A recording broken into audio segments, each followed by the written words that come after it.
Good evening, everybody. Hey, Diane. Hey, Linda, Susie, Laura, Giovanna, Anthony, welcome.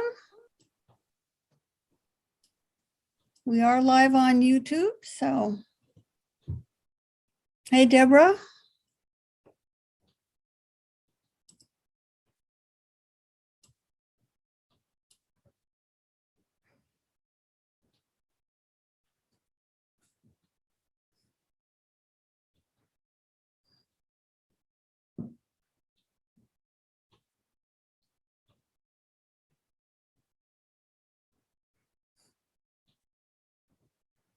Hi, Rosemarie.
Hello.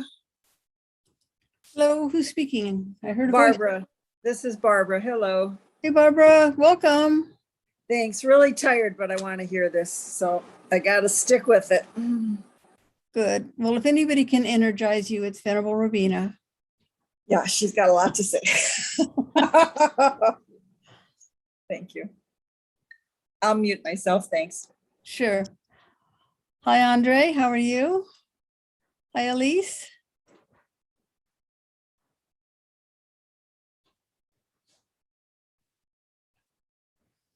Hi, Donna. Hey, John. How are you?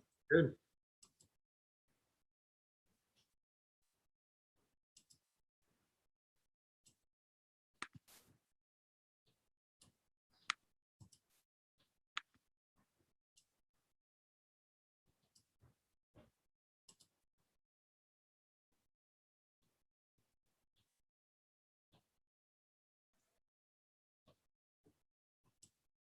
Hello, everyone.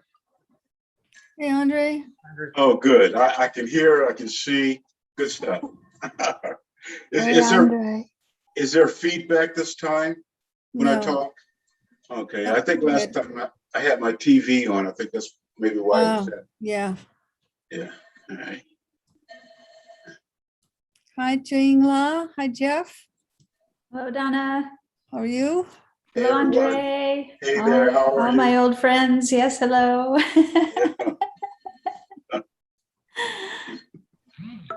Hey, Lorna. How are you?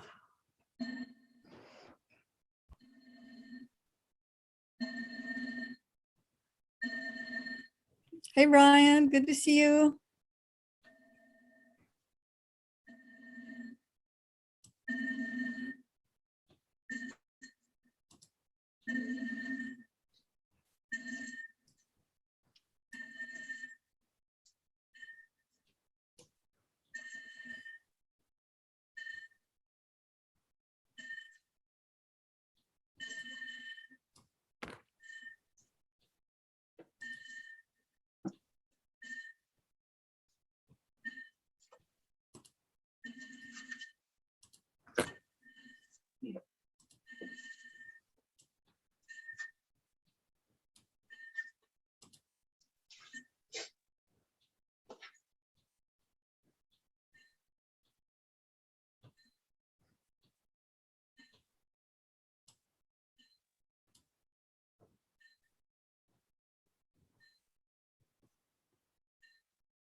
Hi, Robbie. Hi, Karen. Welcome, everybody.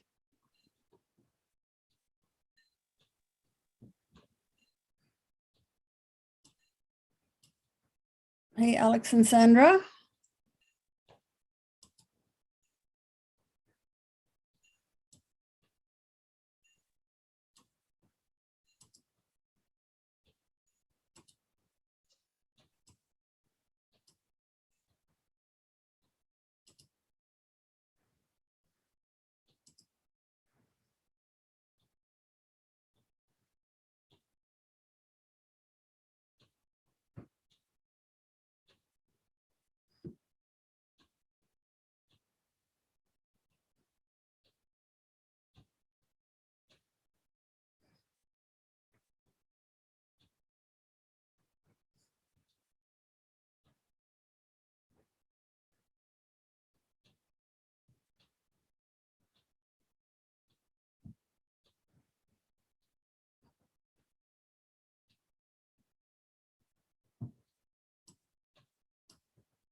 And Venerable Robina is here.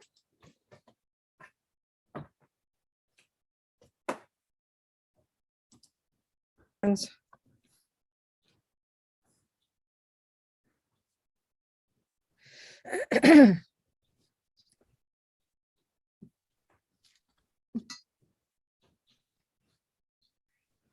we go.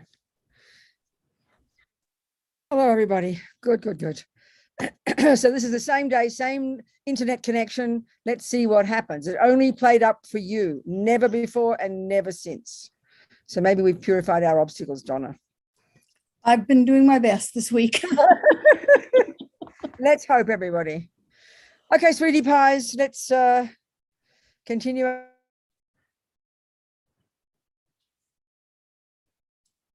And bigger grass. Go on, you talk. you froze for a moment, Venerable. We'll Oh just. God, here we go again. This is not possible. It's the only, there's nothing wrong with my computer and there's nothing wrong with my connection. I don't know what, there's some obstacle, your ears, you people. So it's freezing again, is it? Well, yes.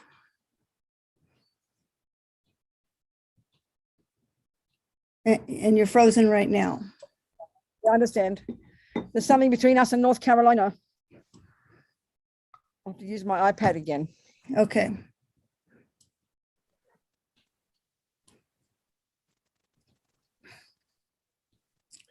Donna, Yes. Nico, I found that sometimes if everyone turns off their camera, it will make things run more smoothly, but then we don't see each other. Yeah. We'll see how she was fine when she came in on her iPad last week.